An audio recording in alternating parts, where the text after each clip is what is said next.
Gueule en direct ce matin sur RMC et RMC Story. Comme tous les matins, on est là pour vous accompagner en ce lundi de Pâques férié avec Jacques Maillot, Fatima Edbounoua, Anas Kazib. Il est temps d'emprunter ensemble le chemin qui nous conduit vers le monde de Macron. RMC, les grandes gueules. Ce que je veux, c'est que vous alliez le faire gagner. Faire gagner. Faire gagner. On a censuré le monde de Macron. Hein. Vous avez vu ça? On n'est plus en liberté. Alors, dans les mesures que devait annoncer notre cher président le soir de l'incendie de Notre-Dame, figurait la suppression de l'ENA, la Haute École de Fonctionnaires. Alors, selon des informations du Parisien, une des pistes envisagées pour transformer l'ENA serait de la renommer Institut supérieur des fonctionnaires, c'est-à-dire ISF. Alors là, quand même, moi je dis bravo, chapeau, ça il fallait la trouver. Alors je ne sais pas si c'est une provocation. Moi je pense qu'ils ne se sont pas rendus compte. Ils se sont dit bon alors l'ENA on change, on va appeler ça l'Institut supérieur des fonctionnaires. Ça fait ISF, donc finalement c'est le retour de l'ISF que certains gilets jaunes demandent depuis le début. Qu'est-ce que vous en pensez? Est-ce qu'on doit féliciter tout d'abord ces génies qui trouvent des slogans, des... Non. Alors, ça peut faire rire comme ça, on rit.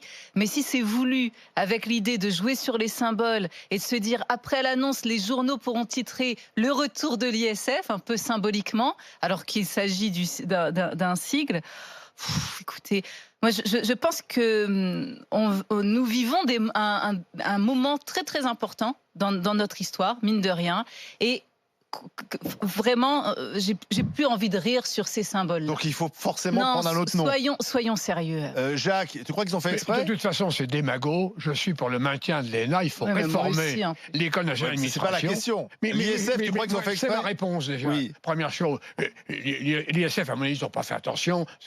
Mais par contre, ça me fait penser d'ailleurs, dans l'enseignement, on a supprimé les IUFM. Et après, dès que Payon est arrivé, on a créé à la place l'École supérieure du professorat. C'est d'ailleurs toujours aussi nul dans le domaine de la formation.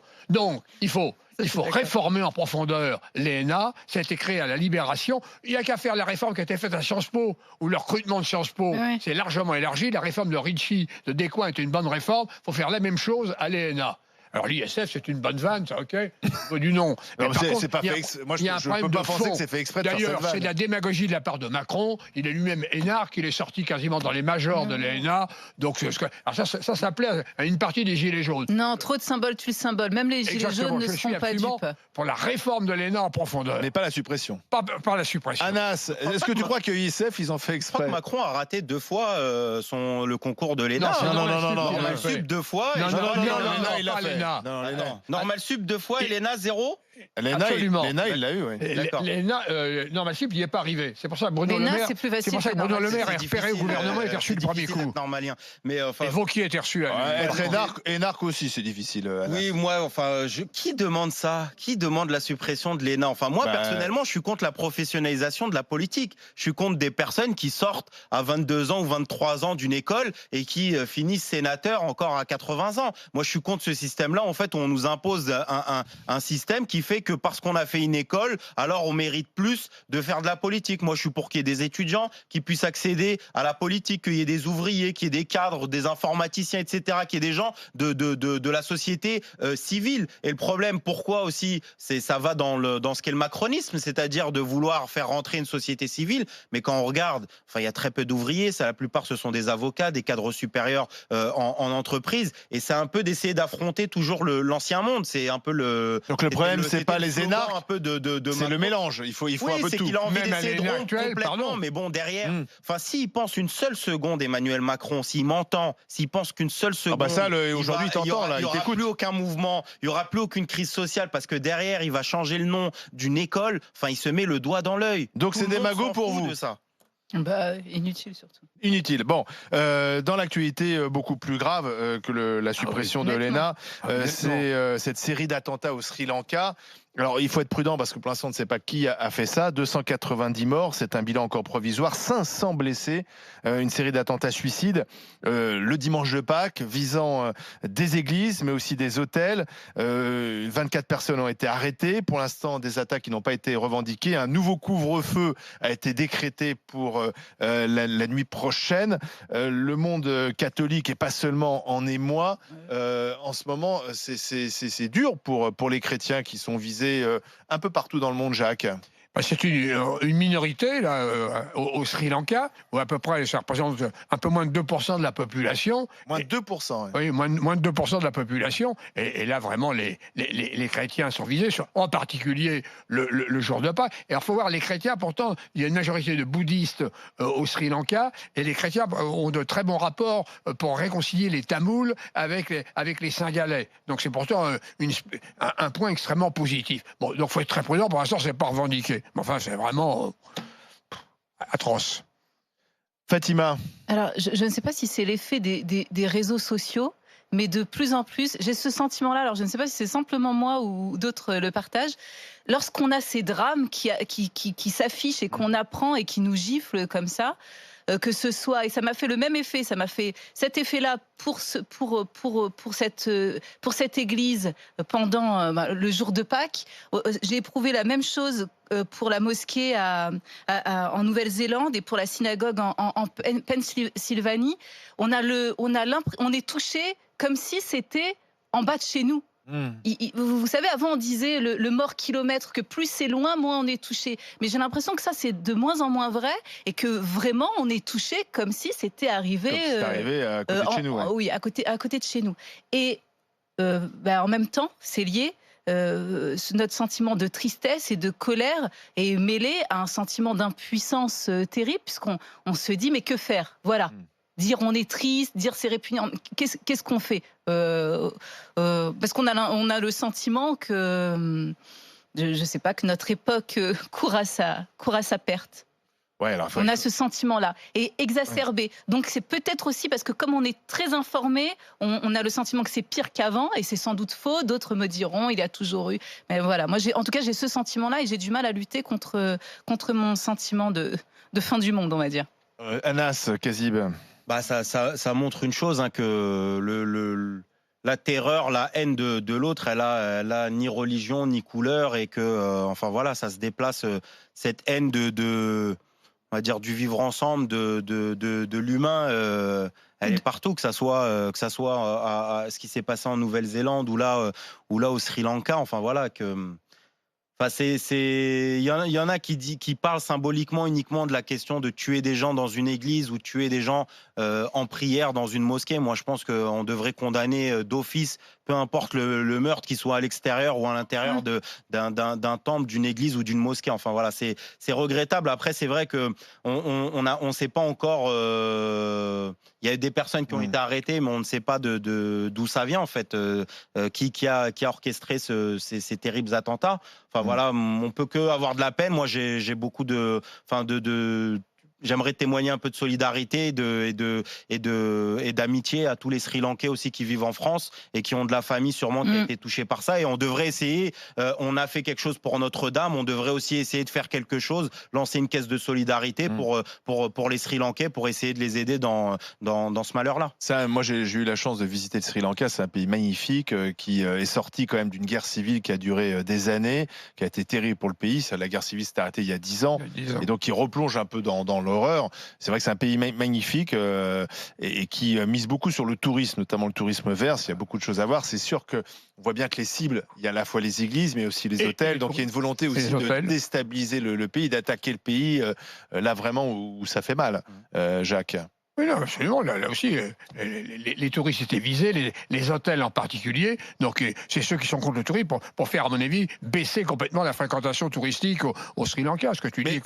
On a entendu quand même pas mal de réactions ce week-end dire oui, mais une fois de plus, les catholiques sont visés, mais quand ce sont les chrétiens, on n'en parle pas, on en fait plus pour ce qui s'est passé en Nouvelle-Zélande qu'au Sri Lanka. L'émotion est tout d'un coup plus forte.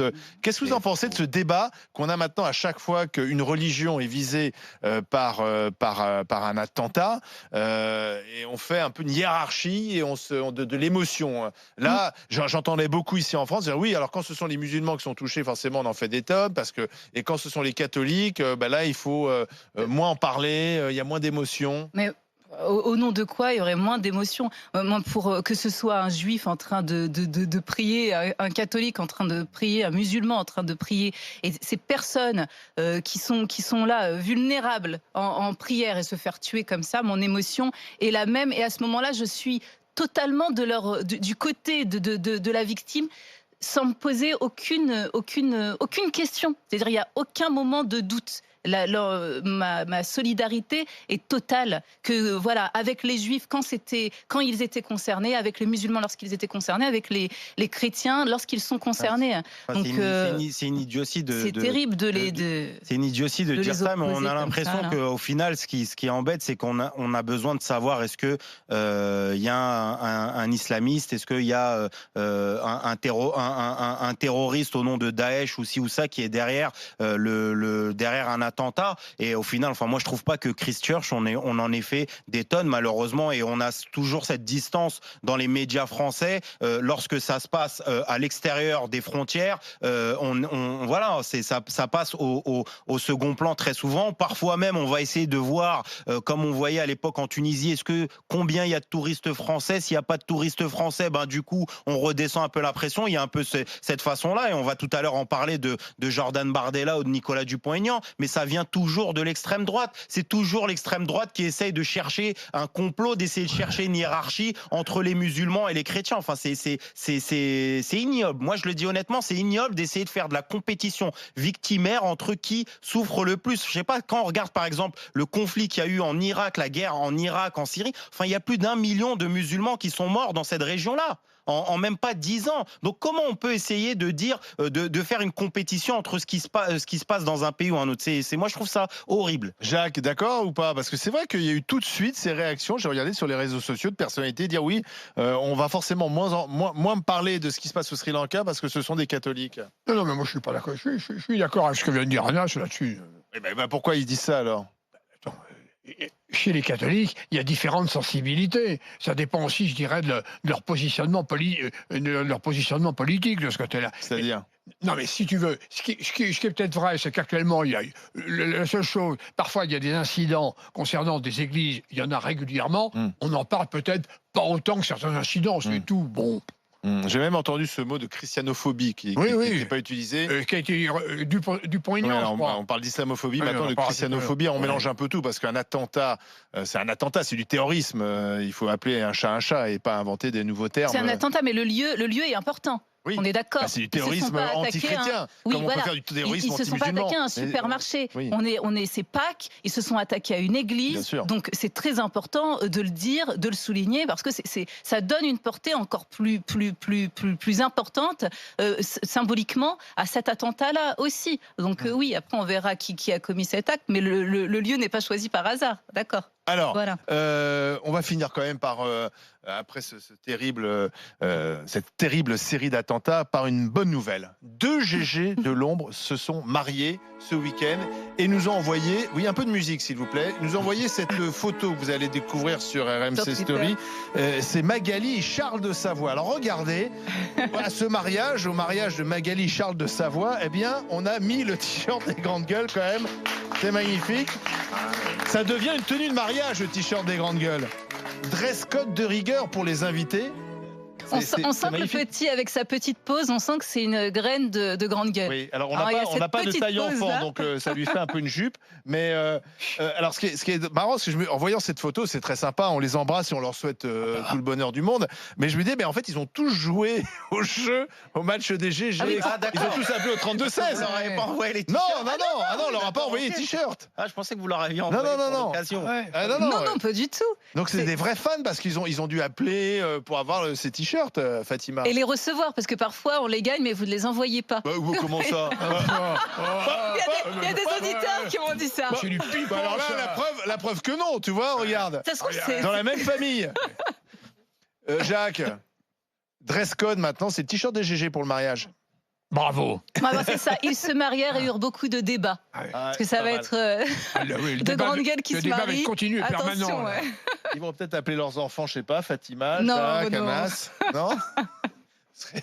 On va les laisser choisir. Anas, t'aimerais bien avoir autant de t-shirts des GG, hein? Bah, j'ai celui-là, moi, T'as en lequel, noir. quoi? T'as le noir? Ouais, le Ah, c'est un vieux. collector. Ouais. Ah, c'est un Mais c'est collector. vrai que ouais, vous en voyez pas tout le temps. Hein. Quoi, mais enfin, c'est quoi cette Moi, reproche? j'attends un DVD d'un match Saint-Etienne. J'attends d'avoir Daniel Riolo. Monsieur Pourquoi Riolo, si vous m'entendez, Pourquoi j'attends avec. Pourquoi t'avais gagné quoi? J'avais gagné un DVD après un match catastrophique du PSG, PSG Saint-Etienne, et au final, j'ai jamais eu le DVD. Gilbert Bribois m'a arnaqué sur ce coup-là. Ah ouais, c'est Bah, c'est ils dans ont de la l'after. chance. Non, mais C'est je dans déconne. l'after. Non, mais les grandes Ouais, gueules, mais ça, on les voit. gens, on les connaît, les gens de l'after. Ils sont pas sérieux. Non, nous, on envoie toujours les t-shirts des grandes gueules. Après, il peut y avoir des problèmes postaux avec la poste, mais c'est pas notre problème. Allez, en tout cas, on vous remercie de nous avoir envoyé cette photo, Toujours c'est très attaquer le sympa. service public. Et merci à vous, merci de votre fidélité. Allez, dans un instant, la question grande gueule du jour. Êtes-vous prêt à travailler plus comme le souhaiterait, semble-t-il, Emmanuel Macron? À tout de suite sur RMC Story. RMC, 9h midi, les grandes gueules.